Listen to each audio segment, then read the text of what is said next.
அஸ்ஸலாமு அலைக்கும் and hi everyone. இன்றைக்கி நான் செஞ்சு காட்ட போகிற ரெசிபி வந்து ஒயிட் ஃபாரஸ்ட் கேக் ரெசிபி தான்.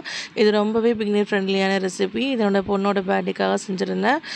சாக்லேட் கேக் ரெசிபி இதுக்கு முன்னாடி அப்லோட் பண்ணியிருந்தேன். அதுவும் ரொம்ப ஈஸியான ரெசிபி தான். அதே மாதிரி இதுவும் ரொம்ப பிகினர் ஃப்ரெண்ட்லி ரெசிபி. இது பண்ணுறதுக்கு ஒரு ஜல்லடையில் வந்து நம்ம ஒரு அரை கப் அளவுக்கு மைதா, ஒரு 1/4 கப் அளவுக்கு மில்க் பவுடர் வந்து நம்ம சேர்த்துக்கலாம். நான் வந்து அமுல்யா மில்க் பவுடர் சேர்த்துருக்கேன். ஒரு டீஸ்பூன் பேக்கிங் பவுடர் எல்லாம் சேர்த்து நல்லா வந்து நம்ம சலிச்சு எடுத்துக்கலாம். இன்னொரு க்ளீன் பவுலில் 2 முட்டை, ஒரு டீஸ்பூன் அளவுக்கு வெனிலா எசன்ஸ் இல்லைன்னா வெனிலா எக்ஸ்ட்ராக்ட் எடுத்துக்கோங்க. இது எல்லாத்தையும் நல்லா அந்த முட்டை ஃப்ராத்தியாகிற வரைக்கும் நல்லா பீட் பண்ணி எடுத்துக்கலாம். இந்த அளவுக்கு முட்டை நல்லா நுரைச்சி வரும்பொழுது நம்ம பீட்டரை ஆஃப் பண்ணிடலாம். இப்போ ஒரு 3/4 கப் அளவுக்கு நான் பவுடர் சுகர் சேர்த்துக்கிறேன். சீனியை நல்லா வந்து மிக்சியில் ஃபைன் பவுடராக அரைச்சி சேர்த்துக்கோங்க.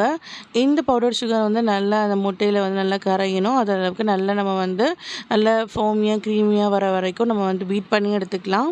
நம்ம சாதாரண ரீஃபைண்ட் ஆயில் வந்து நம்ம 3 டேபிள் ஸ்பூன் அளவுக்கு இதோட சேர்த்துக்கலாம்.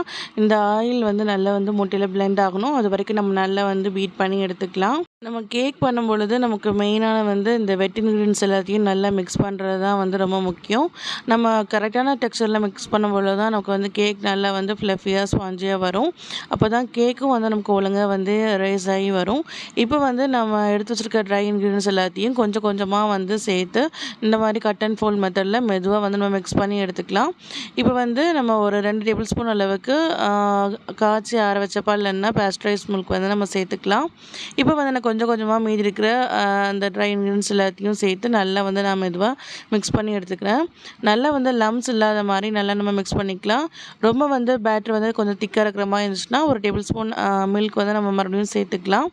180 டிகிரி செல்சியஸ்க்கு நான் வந்து ஓவனை வந்து ப்ரீஹீட் பண்ணி வச்சுருந்தேன். அதில் 180 டிகிரி செல்சியஸ்க்கு வந்து ஒரு 35 மினிட்ஸில் எனக்கு கேக் வந்து நல்லா பேக் ஆகி வந்துச்சு. இந்த மாதிரி நம்ம பேட்டரை வந்து மோடில் சேர்த்துக்கப்புறம் நல்லா டேப் பண்ணி எடுத்து நம்ம பேக் பண்ணி எடுத்துக்கலாம். இப்போ நல்லா நம்ம வெளியே எடுத்து இந்த மாதிரி ஒரு ஸ்க்யூர் வச்சு நம்ம குத்தி பார்த்தோம்னா நமக்கு நீட்டாக வந்துச்சுன்னா நமக்கு வந்து கேக் நல்லா பேக் ஆகிட்டுன்னு அர்த்தம். அதை அப்படியே நம்ம ஆற விட்டுடலாம். இப்போ ஃப்ரோஸ்டிங் பண்ணுறதுக்கு ஒரு கப் அளவுக்கு நான் விப்பிங் க்ரீம் எடுத்திருக்கேன். நம்ம விப்பிங் க்ரீம் பீட் பண்ணுறதுக்கு முன்னாடி நம்ம ஃப்ரீசரில் வந்து அந்த பவுலை வந்து வச்சோம்னா நமக்கு ஈஸியாக வந்து நமக்கு பீட் ஆகி வந்துடும். இப்போ வந்து நான் கேக்கை வந்து இந்த மாதிரி கட் பண்ணி எடுத்துக்கிட்டேன் 2 லேயராக. இந்த மாதிரி கேக் பேடில் வச்சு நான் வந்து ஃப்ரோஸ்டிங் பண்ண ஆரம்பிச்சிட்டேன். நம்ம ஃபஸ்ட் லேயரில் வந்து இந்த மாதிரி கேக் க்ரீம் வந்து நல்லா வந்து இந்த மாதிரி அப்ளை பண்ணிக்கலாம். நம்ம நல்ல வெயில் நேரத்தில் வந்து நம்ம கேக் க்ரீம் வந்து நம்ம பீட் பண்ணும் பொழுது நம்ம அடியில் வந்து ஐஸ் க்யூப்ஸ் போட்டு நம்ம அந்த பவுல் வச்சு நம்ம வந்து பீட் பண்ணி எடுத்துக்கலாம். அப்படி பண்ணும்போது நமக்கு ஈஸியாக வந்து கேக் க்ரீம் வந்து நல்லா வந்து பீட் ஆகி வரும். இப்போ வந்து எல்லா சைட்லையும் நல்லா வந்து க்ரீம் அப்ளை பண்ணிவிட்டு அடுத்த லேயர் வச்சுக்கிறேன். இப்போ நான் சுகர் சிரப்பை வந்து நல்லா வந்து அந்த 2வது லேயரில் சேர்த்துட்டு நான் மறுபடியும் 2வது லேயர்லேயும் நான் கேக் க்ரீம் வந்து நான் அப்ளை பண்ணுறேன். ஒரு 1/4 கப் நம்ம சுடு தண்ணியில் வந்து ஒரு 2 டேபிள் ஸ்பூன் அளவுக்கு நம்ம சீனி போட்டு நம்ம வந்து சுகர் சிரப் வந்து ரெடி பண்ணிக்கலாம்.